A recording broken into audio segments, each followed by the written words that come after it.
எல்லாரும் காலையில சாப்பிட்டீங்கன்னு நினைக்கிறேன். சாப்பிட்டீங்களா இல்லையா? எல்லாரும் சந்தோஷமா இருக்கிறீங்களா? சரி.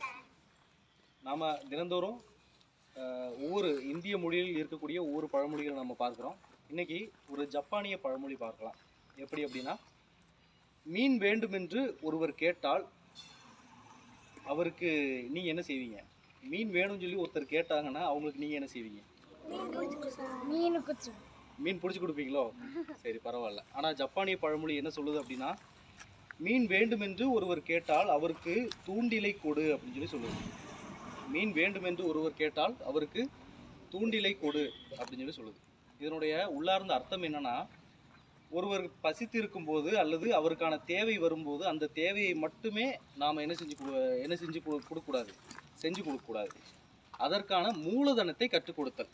அதுதான் ஒரு ஆளுக்கு இப்போ பாட்டு பாடணும் அப்படின்னு சொல்லி தோணுச்சு அப்படின்னா நம்ம பாட்டு பாடி கொடுக்கறத விட அந்த பாட்டை சொல்லி கொடுத்தல் அப்படின்ற ஒரு விஷயத்த ஜப்பானிய பழமொழி நமக்கு உணர்த்துது. இது அறிவார்ந்த சிந்தனையில் இந்த ஒரு பொன்மொழி இருக்கும்.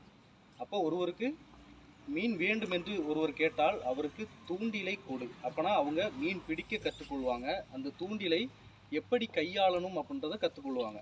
அப்போ அவங்களாவே அந்த மீன் பிடித்து சாப்பிடும்போது அதற்கான மகத்துவம் அவங்களுக்கு மிக பெரிய அளவில் புரிதலாக இருக்கும். அப்போ நாம் எல்லாத்தையுமே கேட்ட உடனேயே அதை செஞ்சு கொடுக்குறோம் அப்படின்னா அதற்கான மகத்துவம் குறைவாக இருக்கும்.